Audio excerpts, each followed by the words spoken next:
Hey everyone, I'm Kyle, and today's C programming tutorial is going to cover functions and variable scope. Today's tutorial is really two tutorials rolled into one. In the first part, we're going to be talking about functions, and in the second part, we're going to be discussing the scope of variables. The reason why I chose to do these two together is because I think they're really important topics that you really can't separate, otherwise one doesn't make sense without the other. Now, the first part that we're going to be talking about is functions. What a function is it's a programmer's solution to the programming golden rule, which is always be lazy. Or another way to put that is always be as efficient as possible. A function is a programmer's way of defining a set of instructions before the start of the program that you might end up using multiple times within the program. And it makes your code simpler and easy to read because now you don't have to rewrite that set of instructions every time you use it. You just write it down once, and then now all you need is one line anywhere that you want to put it in the program, and the compiler knows to insert those instructions back in.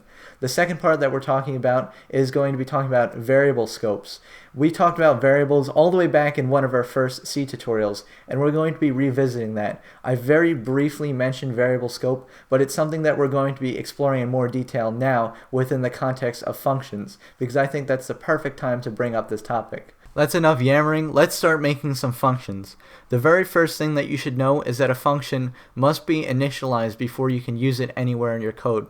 Kind of like a variable, how it needs to be initialized and declared. And the way you do that with a function is that you need to do it before the main task starts. So I have the main task right here. I'm going to make some white space above that, and this is where we're going to declare our function.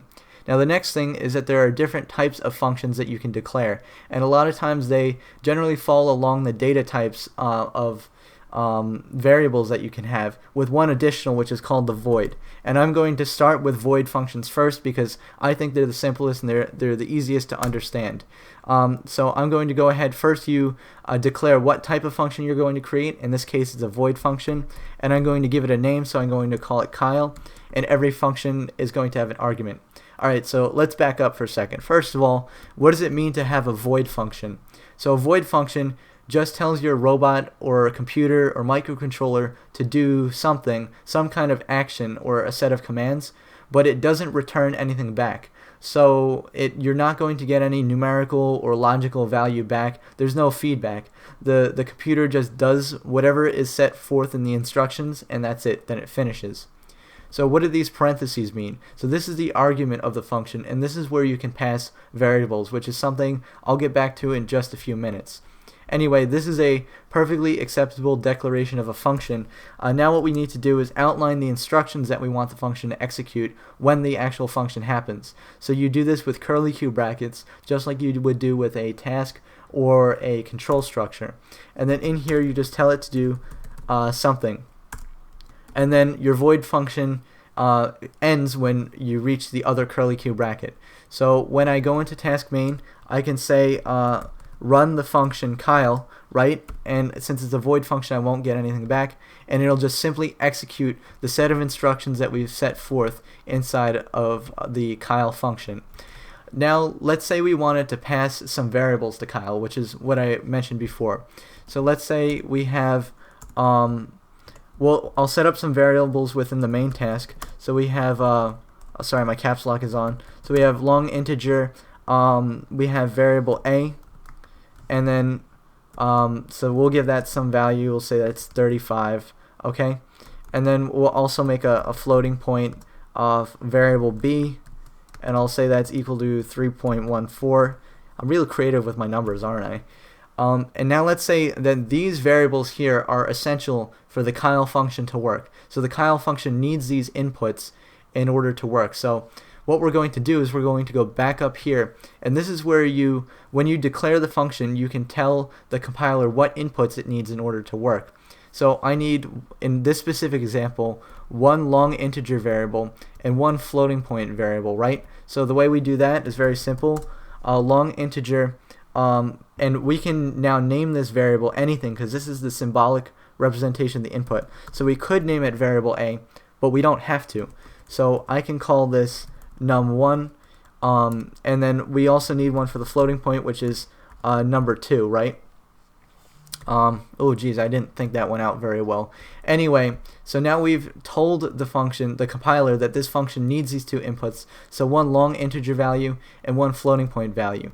And they're going to be symbolically represented within the function using these names. So then when we use them, so let's say I want to do something, so I want to add these two numbers. So I'll make a new variable called add. This isn't going to work very well because they're two different data types, but I just roll with it. And I'll symbolically call them number 1 and number 2 because that's how the function recognizes these variables as these names, right?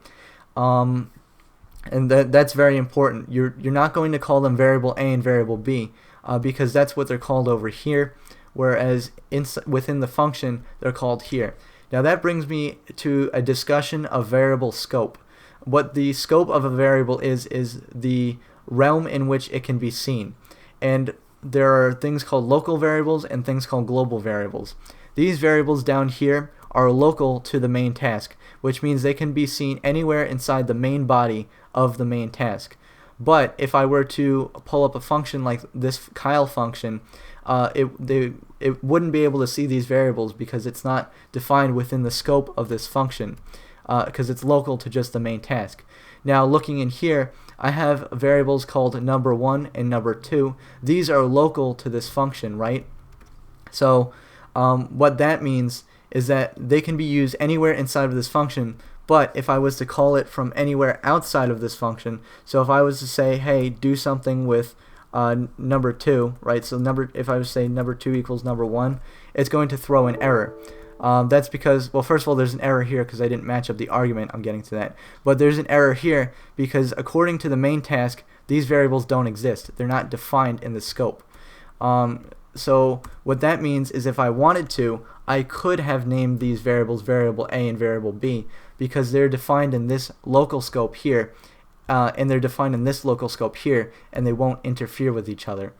What a global variable looks like is you define it ahead of task main right here. So if I wanted to make a variable called global, I could do it like this, and now I can call this variable from anywhere inside of my code. I can call it in here, I can call it in here, and it's always going to be the same global variable. So whatever its value is that is stored in this variable, it'll be the same.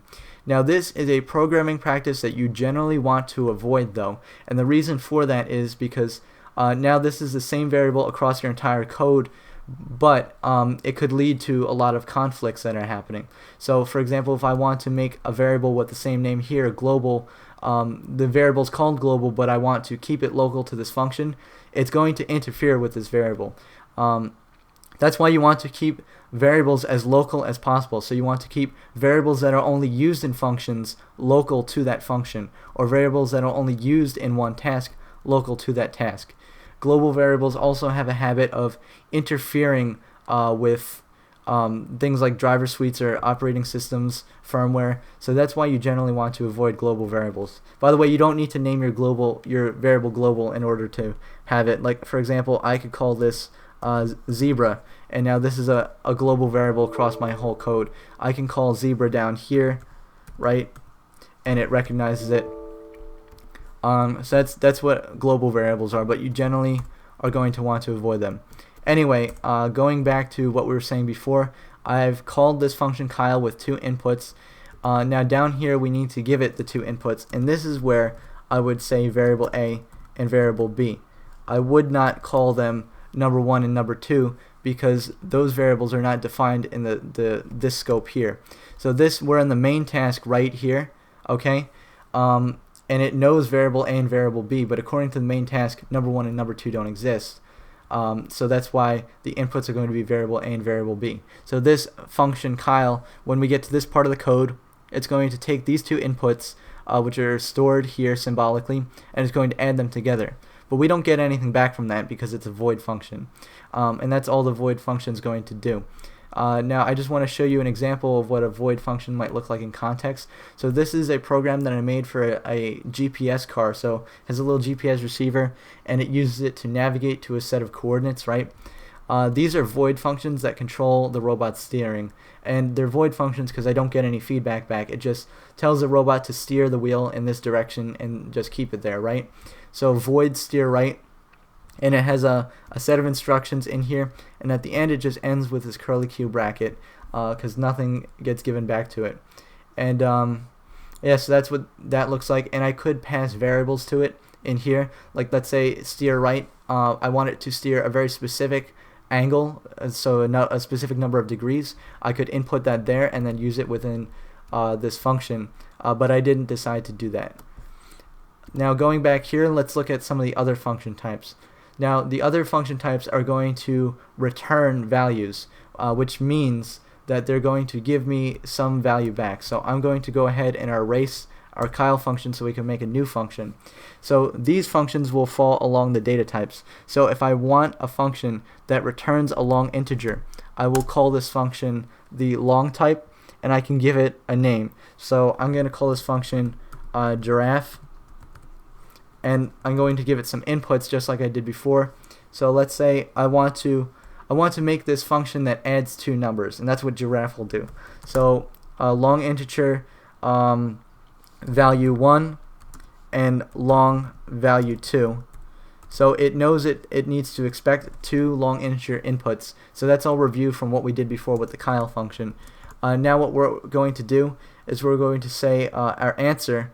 So we can initialize an answer is simply going to equal the two values added together. So value 1 plus value 2. Value 2. Just like that. Now here's the crucial step of a non-void function, right? We need a return line. So we'll type return answer and then add a semicolon at the end, and then we can close that with a curly Q bracket. The reason why we need a return is because this tells the function to, as you can probably guess, return back to the original execution of the code.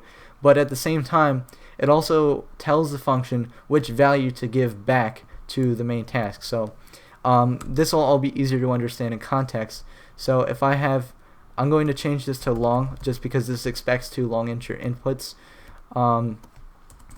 So I have these two values, and now I want to use my function in the code. So I'll type in giraffe, right? And I can type in the two inputs. So variable A and variable B are the two inputs, right? And what giraffe will do is add these two variables together and give me some result. But now I can store this result in a new variable. So if I want to say the result is a variable called sum, now what I can do is I can go ahead and compile this. So what this code is doing is I've defined these two variables, and I now have a function giraffe that can add them together. And then what I'm doing then is it returns the answer, which is the sum of the two variables, and it stores it in this variable which is called sum. And so now anytime I reference the variable sum, it's going to have that variable, that answer that was calculated by giraffe. So I hope that all makes sense. I kind of went through it fast, but you could always rewind and go back over anything you want. So if I could just give a quick review, there are a few different types of functions. So there's the void function, which doesn't return anything. It's just a set of instructions that your robot executes. Then there's other types that lie along the data types. So there's the long function. There's also a float function, which instead of returning an integer can return floating point.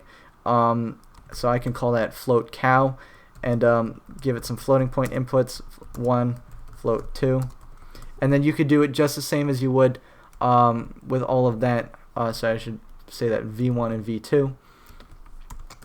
And then we can have this do something, and then at the end we have a return statement which tells the function which value it's going to bring back into the task it was called from. So return some value, etc. Just like that. I also talked about global and local variables, which are pretty important. So global variables are defined outside of your main task, and they can be referenced from anywhere in the code, so from any function or from any task. But it's generally discouraged to do that because it can interfere with variables that are already in your code, or variables in your driver suite, variables in your firmware, operating system, etc. So generally try to avoid using variables. Instead, you should use what are called local variables, which exist only within a specific scope. So for example, these two variables here are local to the main task. So I can't call them from out here in these functions, but I can call them from anywhere within the main body of the main task. These functions have variables that are even more local, so they have an even smaller scope than these variables because they can only be referenced within this function. So I have this variable answer here, but if I try to say call answer from here, it'll give me some kind of error. So answer, and I get an error because technically this answer variable doesn't exist within the scope. So that's everything that I wanted to say about variables for this lesson. Functions and variable scope for this lesson. And I can show you kind of what this looks like in practice. So I have a function, a whole bunch of functions defined at the beginning of my code here before the main task. And so this is a long function, so this returns an integer value. I have a whole bunch of those. I also have a floating point function, and this returns a floating point or a decimal value. And so when these are executed from the main task, I'll see if I can find one. So I have the function called getK, which we saw up there, which returns a floating point value, and I can give it these two inputs, and then it returns an output, which I then store in another variable, and then I can use later in the program. And so that's an example of how you might end up using functions. And these are more complicated functions, but these are examples of what these functions might look like in context. Thank you for watching my tutorial this week. If you haven't already, click here to check out my new book. It's called Building Smart LEGO Mindstorms EV3 Robots, and it's now available on Amazon. If you found this video helpful, be sure to subscribe to my channel for more tutorials like this every Thursday. And if you have an idea for a tutorial, drop your suggestion in the comment section below. Thank you for watching, and I'll see you next time.